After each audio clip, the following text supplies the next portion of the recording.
E andiamo quindi subito a parlare con il nostro ospite Gianluca Falcomer, ricordo segretario del movimento Dai Monti al Mare per la provincia Pordenone e Portogruaro, un'iniziativa che certamente non è partita con la spending review, con il governo Monti, perché c'era già questa realtà e questo progetto appunto di unire il Veneto orientale al pordenonese, però ora torna insomma veramente d'attualità, di stretta attualità, visto e considerato che in maniera incredibile si vuole trasformare la provincia di Venezia in una città metropolitana, unendo realtà che certamente non c'entrano nulla. Ricordo che lo stesso governatore Zaia ha detto proprio che cosa c'entra Cinto Caomaggiore, dove Falcomer è consigliere comunale peraltro, no?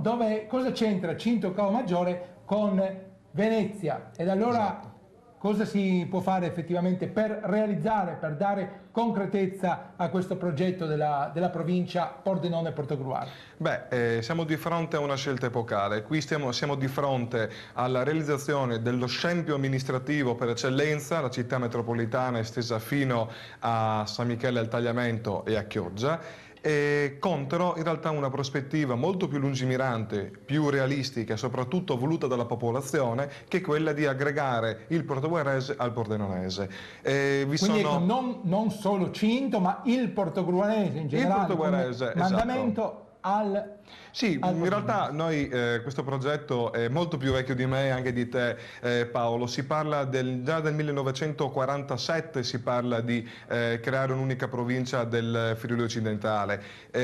A più riprese è stata sostenuta affinché poi... quando ancora non esisteva la provincia di Pordenone. Quando non esiste, esatto, proprio quando c'è stata la nascita, il comune di Pordenone aveva interpellato il portoguarese. Poi le cose non sono andate come dovevano andare, ci siamo trovati in questa situazione dove vediamo un portoguarese sempre più lontano da Venezia, nonostante questa voglia di inserirlo nella città metropolitana, è sempre più vicino a Pordenone ma sempre più piccolo rispetto a Pordenone, perché ricordo siamo sempre in una fase di decrescita nei confronti di questa realtà, proprio perché non siamo amministrati secondo un principio di area vasta a cui apparteniamo. Livenza Tagliamento è un'area completa e omogenea e deve essere governata dalla stessa amministrazione. Qui invece adesso ci dicono che il sindaco di Venezia sarà anche sindaco di quest'area, il sindaco metropolitano, e poco vale alcuni riferimenti del fatto che la città metropolitana possa prevedere un'autonomia per il portoguarese. Adesso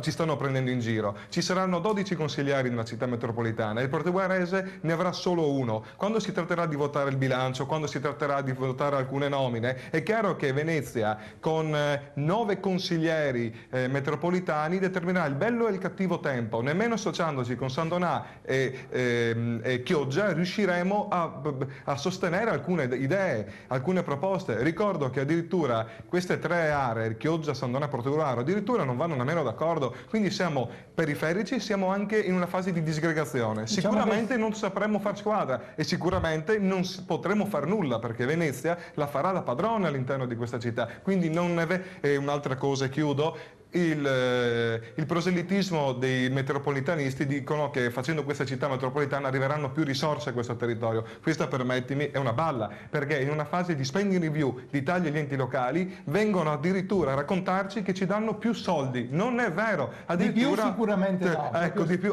ma è sicuramente di meno, quindi per cortesia un po' di rispetto per gli amministratori di quest'area. Ecco, poi tra l'altro appunto il San Donatese sicuramente si riconosce di più nella, diciamo, nella marca trevigiana, insomma, come collegamenti, come legami di varia natura. Non voglio solamente citare il Piave, insomma, ecco, che venne citato dal presidente Muraro, però insomma effettivamente ci sono dei legami appunto di... Ma la stessa Zaccaria ha detto, piuttosto che la città metropolitana, San Donà vada con Treviso, ma così la pensano anche i sandonatesi. Il problema sono solo gli amministratori legati ai rappresentanti di partito, di alcuni partiti, che insistono in questa logica di andare contro la volontà della popolazione. Bene, io ringrazio il nostro ospite e chiudiamo con